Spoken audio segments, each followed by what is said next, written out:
आपण पाहत आहात बागलाण वृत्तांत, खबरबात महाराष्ट्राची। चांदवड येथील शेतकऱ्यांनी डॉक्टर श्याम पगार यांच्या मार्गदर्शनाखाली कांदा क्रांती आंदोलन सुरू केले होते। कांद्याच्या भावात होणारी सततची चढउतार कांदा उत्पादक शेतकरी देशोधडीला लागला असून कांद्याला क्विंटलला 2500 रुपये भाव मिळावा ही मागणी करून कांदा प्रश्नी कायमस्वरूपी तोडगा काढावा या मागणीसाठी चांदवड जिल्हा नाशिक येथील कांदा उत्पादक शेतकऱ्यांनी कृषी दिनाचे औचित्य साधत डॉक्टर श्याम पगार यांच्या नेतृत्वाखाली कांदा क्रांती आंदोलनाचा एल्गार पुकारलाय। शासनाला जाग आणण्यासाठी 4 दिवसांचे लाक्षणिक उपोषण सुरू केले असून शेकडो कांदा उत्पादक शेतकरी आंदोलनात सहभागी झाले आहेत। यावेळी शासनाच्या विरोधात जोरदार घोषणाबाजी करण्यात आली। कांद्याला उत्पादन खर्चाच्या आधारे स्थिर हमीभाव द्यावा, अन्यथा निर्यात बंदी उठवावी आदींसह विविध मागण्या यावेळी करण्यात आल्या आहेत। यावेळी तालुक्यातील अनेक कांदा उत्पादक शेतकरी उपस्थित होते। बागलाण वृत्तांतासाठी मारुती जगधने, नांदगाव। कुठल्या मागण्या तुमच्या? दादा, आमचं हे शेतकऱ्यांसाठी सुरू केलेलं आपण कांदा क्रांती आंदोलन आहे।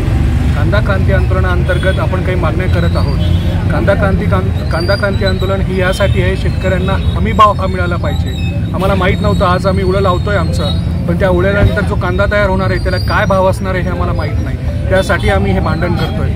आज जरी कांद्याला थोडाफार भाव असला तरी मित्रांनो, मी तुम्हाला सांगू इच्छितो की आज आमच्या चांदवड तालुक्यामध्ये मात्र कांदा नाही। मग अशी गोष्ट असताना ही सर्वात महत्त्वाची गोष्ट आहे की कांद्याचं स्थिर आयात निर्यात धोरण असलं पाहिजे। तुम्ही एका दिवसातच कधी कांद्याची निर्यात बंद करतात, हे असं होणं योग्य नाही। तसेच आम्हाला जो हमीभाव आहे तो 2500 प्रति क्विंटल हा भेटलाच पाहिजे, कारण आमचा खर्चच 2000 रुपये ते 2500 प्रति क्विंटल येतो। मग त्यामुळे आम्हाला हमीभाव हा 2500 प्रति क्विंटल भेटलाच पाहिजे। तसेच निर्यात शुल्क तुम्ही आमच्यावरती 40% आकारतात, हे निर्यात शुल्क चुकीचं आहे।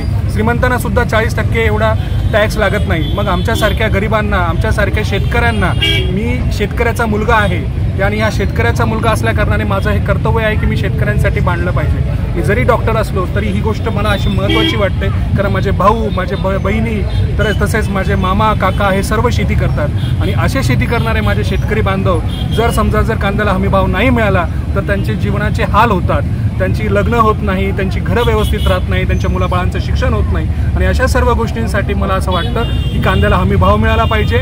मला मान्य आहे की गरिबांना मिळाला पाहिजे, तर तुम्ही गरिबांना रेशनच्या दुकानदारामध्ये द्या, पण आमच्या शेतकऱ्यांचं मात्र तुम्ही जेव्हा 50 रुपये प्रति क्विंटलपेक्षा किरकोळ भावाने विकत घेता, तर तुम्ही कांदा नाही विकत घेत किंवा कांदा विकायला नाही लावत, तर तुम्ही आमचं रक्त आम्हाला विकायला लावतायत। कारण जर समजा कांद्याला हमीभाव जर दिला तरच आमचं शेतकऱ्यांचं भलं होऊ शकतं। तुम्ही पाहिजे असेल तर 7000 प्रति क्विंटलच्या वर तुम्ही कांद्याची निर्यात बंद करा, आम्हाला प्रॉब्लेम नाही आहे। पण जर तुम्ही कांदा निर्यात बंद केली तर त्याच्यानंतर तुम्ही एका दिवसामध्ये जे तुम्ही कधी निर्यात बंद करून भाव पाडतात, जर 20% भाव कमी पडले तर 20% भाव कमी झाले तर माझं असं म्हणणं आहे की तुम्ही ती निर्यात बंदी उठवली पाहिजे।